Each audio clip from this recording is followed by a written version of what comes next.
दुनिया की सबसे सुरक्षित, सबसे शानदार और सबसे ज्यादा एडवांस शहर की बात होते ही जहन में दुबई का ख्याल आ जाता है। मगर क्या आप जानते हो कि आज जो दुबई अपने स्क्रैपर्स, बेहिसाब दौलत और फ्यूचरिस्टिक लाइफस्टाइल के लिए जाना जाता है, जहां दुनिया का हर इंसान अपना घर बनाना चाहता है।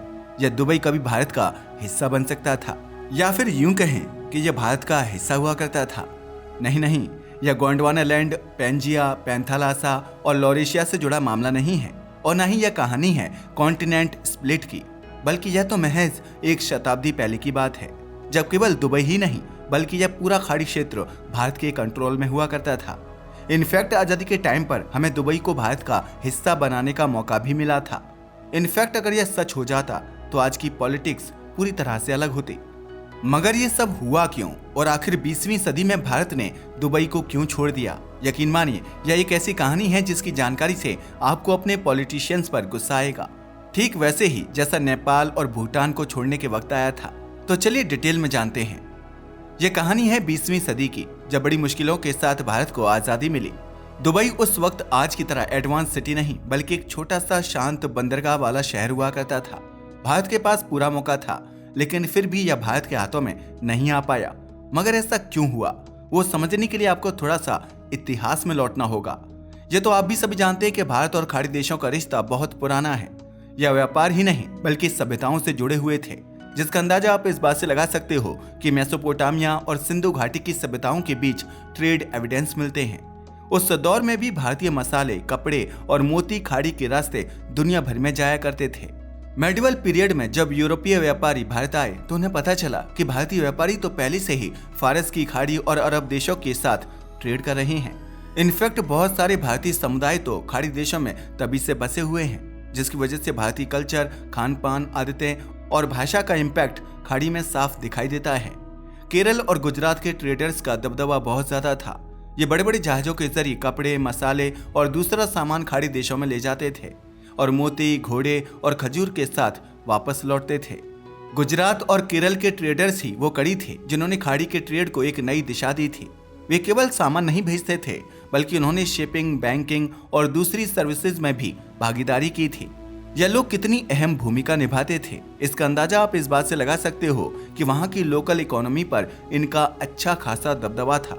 यही वजह थी कि ब्रिटिशर्स की नजर में खाड़ी का पूरा इलाका आ गया था। वो पूरे इलाके पर अधिकार जमाना चाहते थे, इसलिए जल्द ही उन्होंने सी रूट पर कंट्रोल और फ्रेंच एम्पायर व ऑटोमन एम्पायर को काउंटर बैलेंस करना शुरू कर दिया।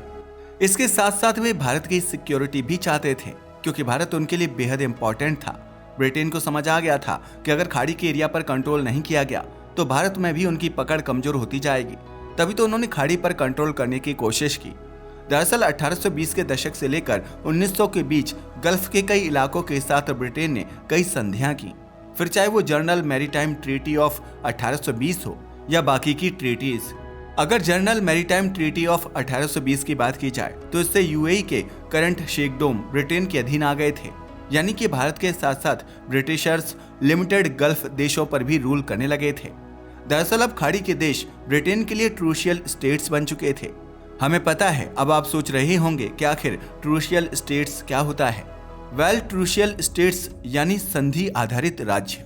उस वक्त ट्रूशियल स्टेट्स 7 शेखडमों यानी शेखों के शासन वाले क्षेत्रों के लिए इस्तेमाल किया जाता था।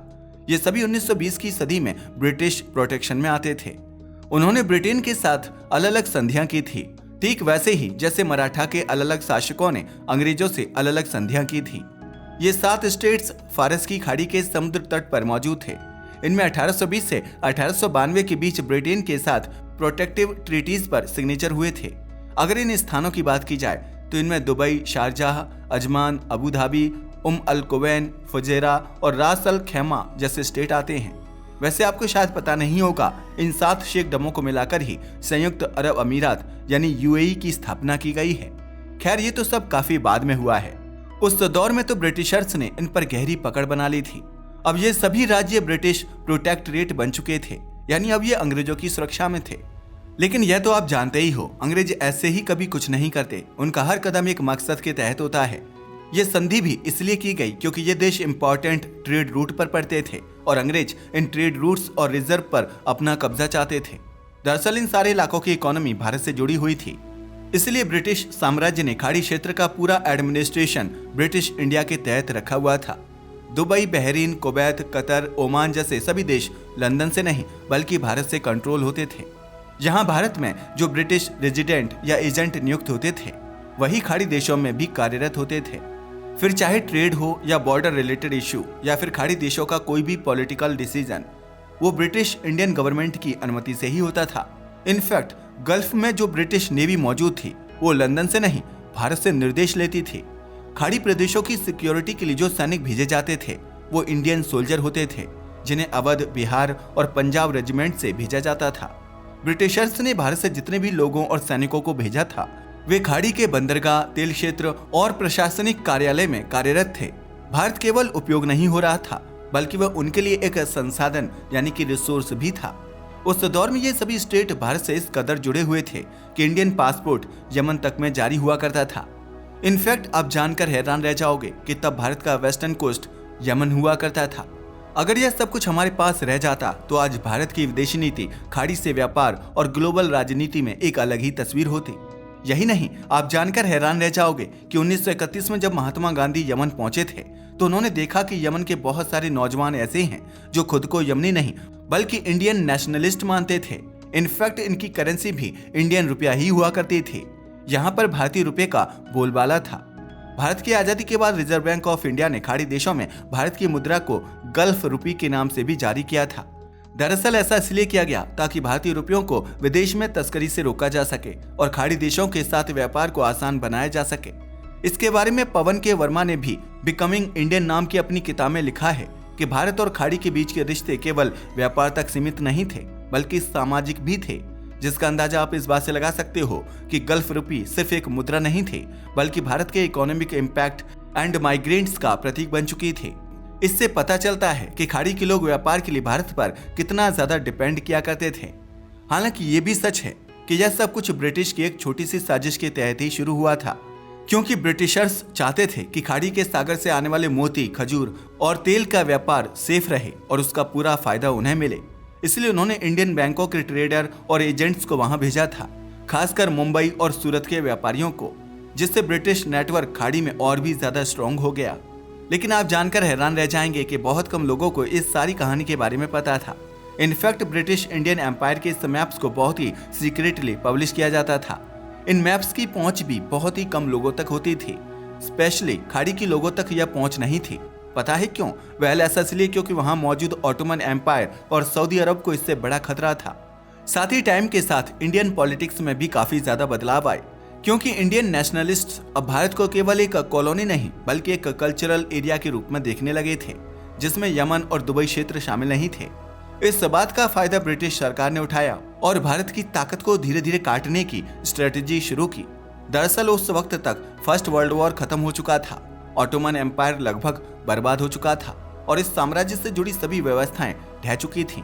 इन्हीं बदलावों के तहत भारत की वेस्टर्न बॉर्डर को काटने की शुरुआत हुई।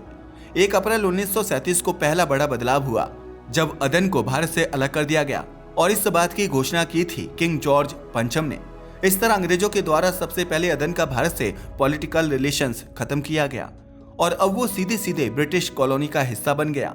हालांकि दुबई और कुवैत अगले 10 सालों तक भारत के अधीन ही रहे। 1940 के दशक में जब देश आजाद होने वाला था तब ब्रिटिशर्स सोच रहे थे कि आजादी के बाद खाड़ी की जिम्मेदारी भारत या पाकिस्तान को दी जाए या नहीं, मगर बाद में यह तय किया गया कि भारत या पाकिस्तान में से किसी को भी खाड़ी की जिम्मेदारी देना ठीक नहीं होगा। यही वजह थी कि दुबई को भारत से पूरी तरह से अलग कर दिया गया और भारत व पाकिस्तान को बंटवारे के बाद आजादी मिल गई। अब भारत और पाकिस्तान दोनों के सामने रियासतों को शामिल करना बड़ी चुनौती थी। नेहरू और सरदार पटेल अपनी एड़ी चोटी का जोर लगा रहे थे ताकि ज्यादा से ज्यादा रियासतों को अपने अपने देश में शामिल किया जा सके। उसी समय अरब देशों का नाम पूरी लिस्ट से गायब कर दिया गया था। हालांकि ज्यादातर लोगों ने इस पर ध्यान नहीं दिया क्योंकि माहौल ही बहुत टेंशन भरा था। मगर यकीन मानो, अगर उस वक्त यह बदलाव अंग्रेज ना करते तो शायद आज खाड़ी के देश भी भारत या पाकिस्तान का हिस्सा होते, ठीक वैसे ही जैसे जयपुर, हैदराबाद आदि रियासतें आज भारत में हैं। अरब देशों से संबंधों को हटाने का विरोध भी हुआ था। ब्रिटिश ने सेना हटानी शुरू कर दी, जिसका खाड़ी देशों में विरोध होना शुरू हो गया था। इस विरोध के कारण अगले 24 सालों तक यानी 1970 तक ब्रिटेन ने खाड़ी के देशों पर अपनी पकड़ बनाए रखी। हालांकि अब एक फर्क आ गया था। अब ये राज्य भारत के वायसराय को नहीं बल्कि लंदन के व्हाइट हॉल को रिपोर्ट करने लगे थे। मगर आप जानकर हैरान रह जाओगे कि यहाँ की ऑफिशियल करेंसी अभी भी भारतीय रुपया ही हुआ करती थी और यहाँ जाने के लिए सबसे किफायती और सबसे आसान साधन था ब्रिटिश इंडिया लाइन नाम की शिपिंग सर्विस, जो 30 से ज्यादा बंदरगाहों पर चलती थी। भारत की आजादी के बाद भी 1960 के दशक तक भारत और इन क्रूशियल स्टेट्स के बीच संबंध बने रहे। मगर 1968 में ब्रिटेन ने एक चौंकाने वाला ऐलान किया। सरकार ने घोषणा की कि 1971 तक हम खाड़ी देशों से अपनी सेवाएं वापस ले लेंगे और उन्होंने ऐसा ही किया। हालांकि खाड़ी के स्टेट्स को यह बात बिल्कुल भी पसंद नहीं आई। यह उनके लिए किसी वज्रपात की तरह था, क्योंकि अगर ब्रिटेन यहाँ से चला जाएगा तो ये सातों राज्य ईरान और सऊदी अरब के बीच फंस जाएंगे और कभी भी इन पर हमला हो सकता है। इन राज्यों को डर लगने लगा था कि जब ब्रिटेन चला जाएगा तो ये ताकतवर देश हमला करके इन पर कब्जा कर लेंगे। तभी तो इन लोगों ने एकजुट होने की ठानी ताकि फ्यूचर में ऐसा कोई खतरा ना आए। इसलिए ये सातों देश एक हो गए और इन्होंने अपना नया यूनियन बना लिया, जिसे कहा जाता है संयुक्त अरब अमीरात यानी यूएई। आखिरकार 1971 तक अदन, दुबई और यमन जैसे देशों में चलने वाला भारतीय प्रशासनिक मॉडल पूरी तरह से बंद हो गया। यहाँ पर अपनी एक नई करेंसी बन गई जो आज भी चल रही है। यह इन देशों की एक आम पहचान बन गई है। जैसे ही यहाँ से रुपया हटा, खाड़ी के देशों से भारत का गहरा कनेक्शन भी धीरे धीरे टूट गया। ब्रिटिश साम्राज्य के टूटने से जितने भी देश बने, उनमें केवल खाड़ी के देश ही ऐसे थे जिन्होंने ब्रिटिश भारत से अपने पुराने दोस्तों को लगभग भुला दिया। मगर बहरीन से लेकर दुबई तक आज भी ब्रिटेन से रिश्ते को याद किया जाता है, लेकिन यह बात पूरी तरह से भुला दी गई कि ये इलाके कभी दिल्ली से शासित होते थे। कितनी हैरानी की बात है ना। कभी जिस देश को हमने शासित किया, आज वहां भारतीय नौकर बनकर काम कर रहे हैं। दुबई जो कभी भारत के एक छोटे से जिले के बराबर था, जहां तोपों की सलामी तक नहीं होती थी, वह दुबई आज मिडिल ईस्ट का सबसे शानदार शहर बन चुका है। आज भी बहुत से खाड़ी निवासी इंडियन हैं, मगर उन्हें ये नहीं पता कि एक समय था जब खाड़ी का तेल भारत या पाकिस्तान का हिस्सा बनने वाला था। साम्राज्य के आखिरी दिनों में लिए गए एक प्रशासनिक फैसले ने इस ऐतिहासिक कड़ी को हमेशा के लिए तोड़ दिया। तो ये थी एक अनसुनी और अनोखी कहानी। वैसे आपका इसके बारे में क्या कहना है? अगर दुबई भारत का हिस्सा होता तो क्या आज उसकी स्थिति ऐसी होती, या फिर वो भी भारत के बाकी शहरों की तरह प्रदूषण और जनसंख्या का बोझ झेल रहा होता? अपनी राय को हमें कमेंट करके जरूर बताइएगा। और अगर आपको हमारी ये वीडियो पसंद आई हो तो लाइक करें, शेयर करें और हमारे चैनल को सब्सक्राइब करना ना भूलें। धन्यवाद।